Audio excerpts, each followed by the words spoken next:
Jedhi një sy dhe ndeshjeve që do të luhen në Europa League, sepse edhe këtu Shorti ofroi disa duele interesante, për shembull Bologna-Roma, më njëherë derbi italian në raundin e 1/8-ave. Lille do luajë me Aston Villën dhe krahu i Romës është krahu më i vështirë, sepse Roma nëse kalon Bolognën, mund të themi mund të jetë pak favorite Roma në këtë duel, luan me fituesen e çiftit Lille-Aston Villa.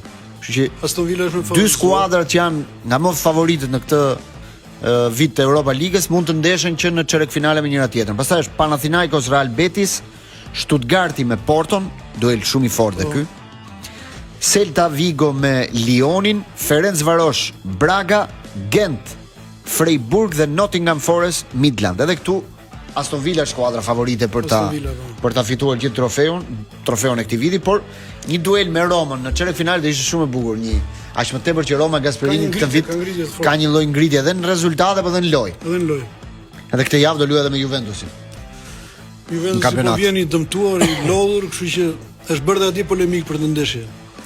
Që do luhet. Roma pritet është 4 pikë larg dhe pritet prapë. Ndeshja e sezonit, nëse Roma fiton, pothuajse Juventusi ka pak shanse që të kapi kaçën.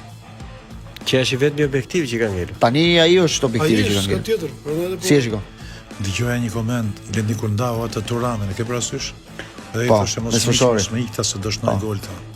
Edhe thoshte ai sikota. Çfarë ndjesi e ka ata, edhe syt me lota. Çfarë ndjesi e ka ata, mos më ikta se duhet bëj gol. Ishte një rast shumë i veçantë dhe më pëlqeu shumë që s'para ka këtu bëhet ndrimi kështu. Kokën ul robi ikën atje, i fut një shkelm atje në stol. Qishse sa gjoja atje. Ka filluar shkelmon dhe Jamali. Më le, ato se kam ndjesinë që do bëj goli thotë.